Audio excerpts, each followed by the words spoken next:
Hey there, comic friends. I'm Travis, and it's time to talk comics. Talking comics. These are comics for the week of November 20th, 2024, I want to say. Very small week for me. 4 books. I'm only going to talk about 3. I missed issue 2 of Life by Distillery, so I will. I've decided there's probably enough of a plot significance to issue 2 that I'm not just going to skip past it. I'm going to figure out how to get it ordered, and then I'll read them, and then whenever I get caught up with them, I'll talk about them. And if anybody pays attention to this, to me, talking comics, yesterday typically I would have done a new comic day video. My comics have not come yet. There's something going on with when the books actually get shipped versus them getting to me. Haven't quite figured that out yet, but feels like shenanigans, but that's just because I'm impatient for my comics, I guess. Anyway, hopefully I'll put a video out of that when I get to it. Let's talk comics. So first up this week, we have Time Waits issue number 2. Great cover, great wraparound cover. Like Distillery's covers quite a bit. Nice, slick, hard stock. I like the fact that elements are, I don't know, I need to find the words for that, where elements are lifted and are a gloss versus the rest of it that is matte. So anyway, fun second issue, basically all action. You know, there's some poignant moments in it to inform us why some of what is going on, what's the importance of the seeds, that the people from the future keep popping back. We also get some elements of how does the hopping back work as far as how far they can jump back, so they have their own time frame as to try and deal with things and whatnot. But largely, it's just crazy. It's just crazy action. This comic reads like an action movie. If you're into action movies, probably be into this book. It's a lot of fun, you know, as far as that element goes. The element with the kid and the adult version of the kid, that's interesting. I'm curious to see how that's going to play out in the next issue. I believe this is only 3 issues, so we'll see. But yeah, well, like I said, just a lot of fun. A great romp of an action shoot 'em up, blast 'em up sort of a book, leaving us with a ending. So we'll see how that plays out. Next up, we have the final issue of Helen of Wyndhorn. This is issue number 6. Nothing in it necessarily says that. I mean, it has kind of a finale of it and continues to be this absolutely gorgeous art. We get an emotional story here about a connection between grandfather and granddaughter. As far as those story elements go, the art in it, Bilquis Everly's art continues to just be beautiful. I think her art is awesome on itself. Clearly elevated by Mateus Lopes, just elevates it, you know, a lot. Just a beautiful, beautiful book. I really enjoyed the story. Every issue I've talked about what I've been calling literary elements in it, this kind of other storytelling of people having the recordings and having the transcripts of the original interview with the governess that helped Helen along the way. The final pages have to do with that. I won't say that they're unnecessary.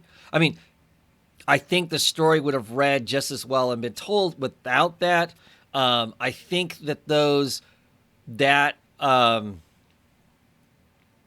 element at the very end, as it kind of goes through the different stages of who owned the transcript and, you know, some of the written information along with some of the comics along the way.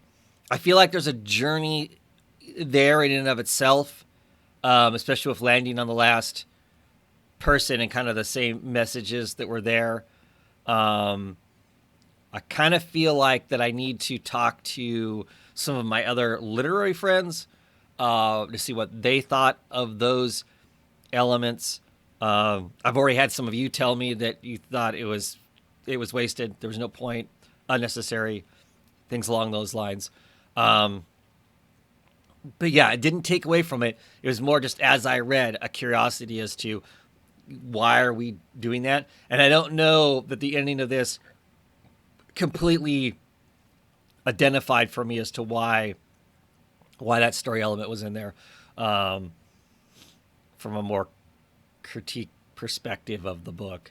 I still really enjoyed it. If there was going to be more, I would pick up more.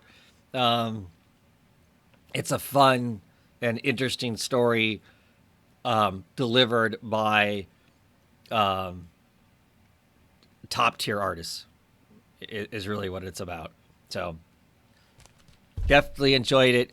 If you've had any curiosity about it, I'm sure a trade is coming up soon. It would be a gorgeous trade because it's going to be a gorgeous, gorgeous art, right?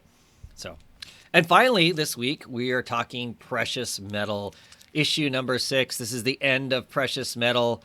I hope these guys are already working on whatever is next, even if it's not this story. But I love this story.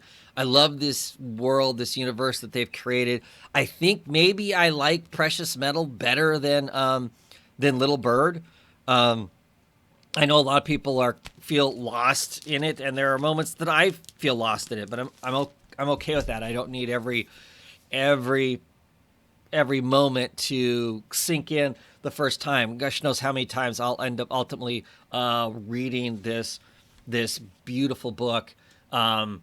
But I really do feel like this final issue really, really puts forth how the world in Little Bird is. And once again, it's really about the gorgeous art. It's really about Ian Bertram, just gorgeous style. It's so visually pleasing. There's so much line work in it. Interestingly to me, I kind of thought like the 12th was in this story. It's kind of a deity of sorts, a super powered being made of discarded flesh. I thought the 12th was kind of a bad guy. And maybe this doesn't make them a good guy, but it certainly makes them a tool that was helped in trying to thwart what was going on. There's some huge elements in this that I absolutely love, because the 12th is this giant being, and it drags itself along smashing through the city to get to the cube, to get to the child that's basically going to annihilate everything and potentially rewrite everything in the Lord's or in its own vision. Not 100% sure on that part. And as it's dragging itself along, there's all these little flying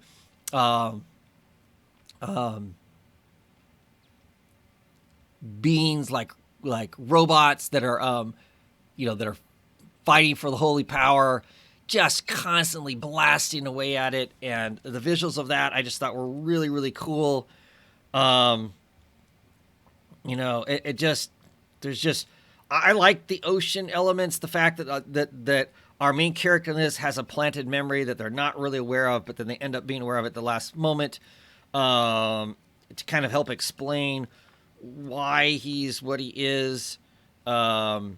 See, here's one of those pictures. Talk about all those what look like pins sticking at them are actually little beans blasting at the 12th over and over and over. Just lots of elements that I thought were really cool about the book, and where everything lands. Some hidden moments that give us the potential for the Little Bird. I still think there's probably even more to be told, or whatever's next. They kind of imply in the back of this, they have a letters page very briefly in the back of this, and they say, hey, with our next project, you write, we'll put the letters in that. I don't know what the next project is, but I am so on board. I mean, there was quite a gap between this book and the last book. So obviously, Ian isn't like super fast artist, but that's very much to be expected with the level of detail that he puts in the books. So it's years for him to have this. But all of these, each of these issues, 6 issues, these things were massive. They have to be at least 2 issues a book. So this is probably 12 issues. I'm looking to see if it tells me it's $5.99, so it's $1 more, and you're getting twice the book.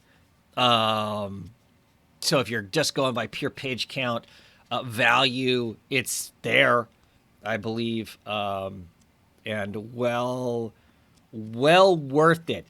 And I feel like it's well worth it, even for if there's elements you don't understand, just to take in what is this the piece of work, the art, the moments.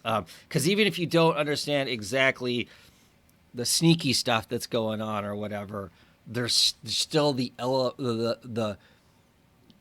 elements and the beats are there, and I think you can take those in on some emotional level. Even if you don't understand the machinations that are going on, it still has value in my mind. Great stuff. Great week for what little books I got.